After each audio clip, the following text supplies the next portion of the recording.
I think that the Master Builders, like a lot of other associations, had begun to run through their generation of volunteers. So consequently, we were plateauing on recruitment in terms of getting people involved in various tasks and helping us to move the association mission forward.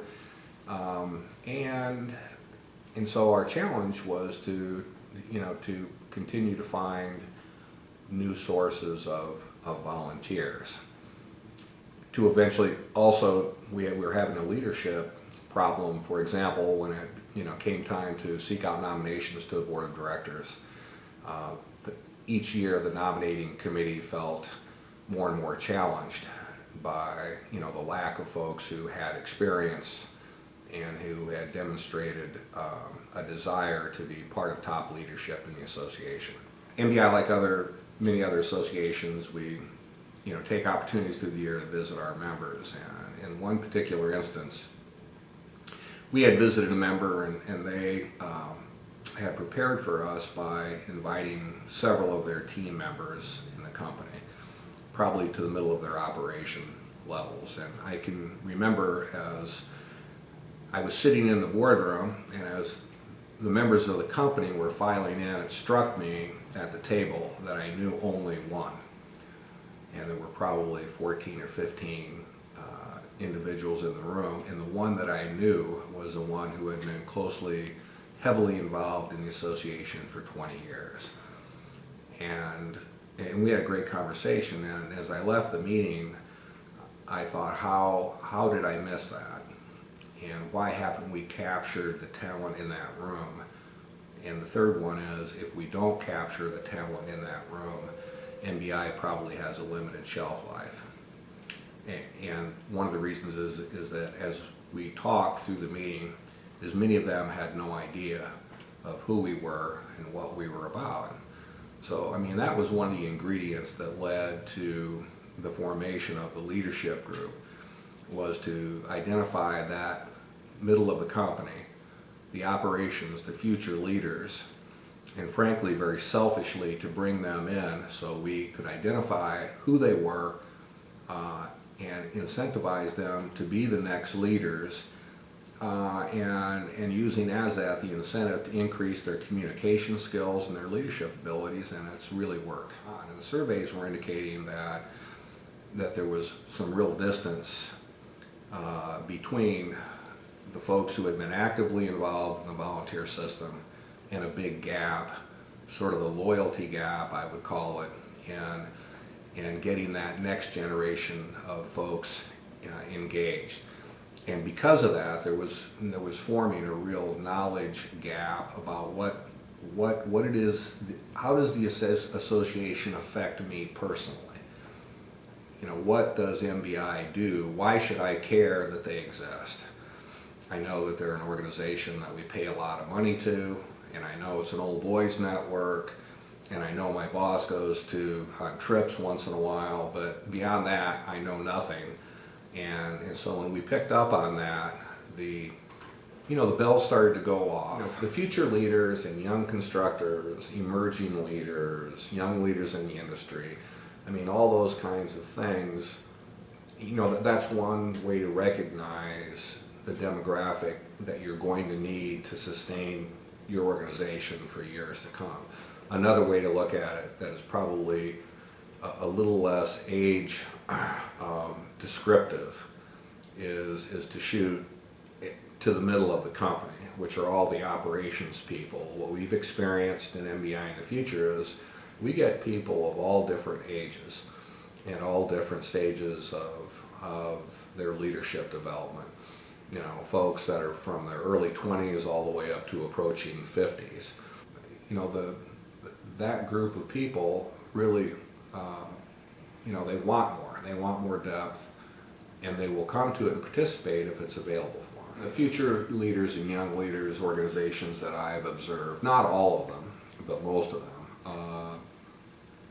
really don't get to the heart of the matter, and they don't have the depth to sustain, the kind of training that we're pursuing here, and I think several other chapters are as well. If you're looking for a political solution, or you're looking for a cosmetic reaction to a deeper problem, then that's the way to go. But if you're looking to sustain a continued leadership effort, sustainable leadership, then it's not the way to go. You need to find some other mechanism that is consistent, that produces a result, the result being increased loyalty to the association and better leaders. And their appreciation for having that available to them, and their appreciation for being developed in a positive way, will come back to the association in a lot of different ways. We did discover, because we were surveying those people, that there was this desire to go deeper into the whole leadership experience. So at that point, I began looking around to see what might be out there, and sort of coincidentally, about the time I was looking, Mike Dunham from AGC of Georgia sent me an email, and he was very laudatory. One of the other references was Raleigh Russell. That was 8 years ago, and it's probably one of the best things we've ever done. This is a building project, so you give yourself 3 to 5 years. At the beginning, we said we'll take 10 a year, because in 5 years that's 50, and in 10 years it's 100. And with 50 people, you can do a lot. With 100 people, you can do twice as much as you can do with 50. We'll take that any day. This year, for the first time, we had to shut it down at 20. We've had over 200 graduates of the program. Our committee systems are back, and our task force is back healthy. Our leadership pool is nearly 300 enrollees. You're able to be mentored not only by Ken in this case, but by others in the class. So it's more of an experience that has depth, and the outcome is something that can be anticipated and measured. I mean, they will tell you in the surveys, I'm different, I'm better. I mean, basic to all of us is communication skills, and how confident you are in a team environment, whether it's talking to your boss in a car on the way to a meeting, and it's in your boardroom on Monday, it's in a committee meeting, or with an owner. I mean, they're demanding skills, and they're imperative to being successful, and they're imperative to establishing the base for a person to move up the ladder in most organizations. They're motivated, which is something that's also very special in this world, is to actually see motivated learners is unusual. Listening skills, speaking skills, communicating skills, how to run a meeting, how to remember names. And if you can somewhat master those, it's going to open up a lot of opportunities for you to grow that you may not have had before. You might even start going to parties that you wouldn't have gone to before, or a chamber meeting, or accept a speaking introduction for a local group where you would not have before, or taken the lead in a staff meeting, or volunteered to your employer to lead a group, because you have that confidence, and that's what he is teaching them, and it shows. Everybody wins on this one. The association wins because it's helping individuals to grow and to be better at their jobs. It will help the industry because those people will be engaged and understand better that their industry needs their voice and their time and talent and energy to be effective. The employers win because they see employees that are more productive, more confident, and more willing to go up that ladder. The training happens in an environment with their colleagues.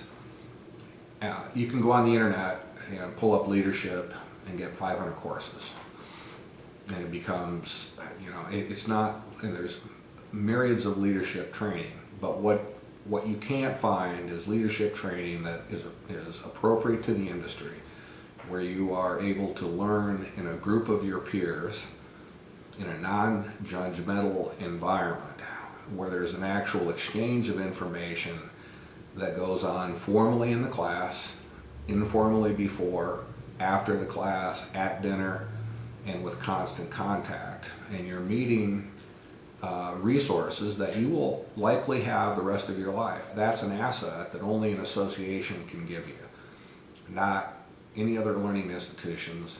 Various university leadership programs, the private organization learning programs can't give you that. And for the most part, our programs all capitalize on answering this question: what makes us unique? You know, why is our leadership program superior and better than others? And by far, it's that characteristic where we're providing it in a peer environment, truly, one of exchange, collegiality, and all those factors come together to make it a unique experience. It creates loyalty not only in the group and to the group, but also sort of indirectly it transfers to the association. So everyone wins here. Many of the graduates of the MBI in the Future programs are now on our educational committees, our professional development committees, and here's what they're telling us. Hey, why don't you model this after Ken's program? We want to get to know each other. We want the social aspects of it. We like to have dinner together. We like to have projects together. If your goal is to sustain leadership over a period of time, sustain leadership in your boards and your committees and in your association, then this is a program you need to take a very close look at, very close. On the other hand, if your goal is just to make money, if you're just looking for a source of revenue, we're going to, have cost plus 10, then I'm not saying that you can't do with this program, but this program, that's not what this is about. The investments that we've made in this program are becoming obvious, not only in our balance sheet, like the coming to the meetings, the being part of the committees, the registration at your conventions, the contributions to our political action committee because they now understand how that affects them. I would say that the investment we made is a tenfold return. A thing that I generally do and our education staff does is to compare, what impact Ken's presentation might have in terms of being competitive with other programs that we're doing. So, do we build this program and sacrifice losing attendance or interest in other areas? And that simply hasn't happened. It's been supplemental. Ken understands the business. He works with many AGC chapters around the country. I'm not sure what the percentage is, but many, let's say. And he understands the industry. He's a professional coach. So if you're an executive director or board member, you're probably always looking for more members, more volunteers for your committees, more people to write checks to your organization and PAC funds and fundraisers and annual dues checks. And of course, we're all looking for chapter leaders. This is a great program to embark upon.